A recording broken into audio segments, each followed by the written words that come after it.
Top quality और consistent performance के लिए सिर्फ सिल्वर पंप्स। टॉप क्वालिटी और कंसिस्टेंट परफॉर्मेंस के लिए सिर्फ सिल्वर पंप्स, नाम याद रखना।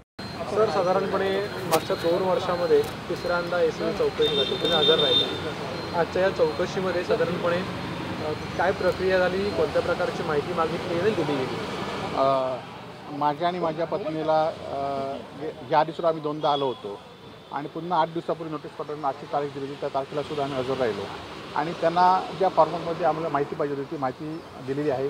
अजूनही त्यांनी काही माहिती मागवली तीसुद्धा त्यांना देण्यात येणार आहे आणि त्याच्यानंतर स्टेटमेंट लिहून घेतलं आहे, आमच्या उत्पन्नाचा सोर्स माहिती घेऊन घेतली आहे, आमचे बँक अकाउंट घेतलेले आहेत आणि ती सगळी माहिती त्यांना दिलेली आहे। आजपर्यंत कोणत्या मुद्द्यांवर तुमची जी आहे ती आज चौकशी करण्यात आली आणि कुठल्या विषयासंदर्भात तुम्हाला चौकशीसाठी बोलवलं होतं?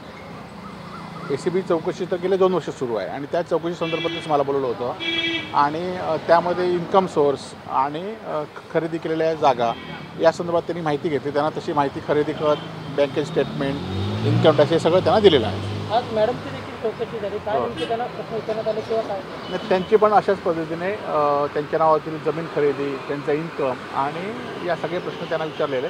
त्याप्रमाणे त्यांना जी आमच्याकडे माहिती होती ती सगळी माहिती आम्ही त्यांना दिलेली आहे आणि उर्वरित काही माहिती त्यांना आम्ही मागवून देतो म्हणून सांगितलं। 12 वाजेपासून जवळपास 6:30 वाजेपर्यंत 6.5 तास जवळपास चौकशी आज बघितली।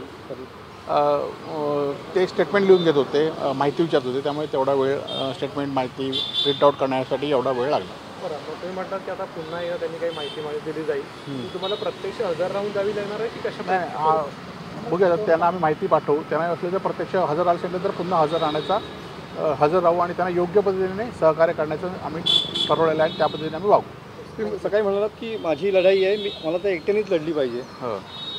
नाही, खरं तर आपण बघितलं असेल की ही तक्रार झाल्यानंतर, चौकशी झाल्यानंतर आज सुद्धा आपल्याला ही लढाई आपण ज्या प्रवृत्तीवर लढत होतो त्यामुळे ही लढाई आपल्याला यापुढच्या काळामध्ये सुद्धा ज्यावेळी ते बोलवतील त्यावेळी आपल्याला हजर राहिलं पाहिजे, त्यांना माहिती दिली पाहिजे। कोणाबरोबर आलं कोण नाही आलं तरी मला ही माझी लढाई सुरू ठेवली पाहिजे।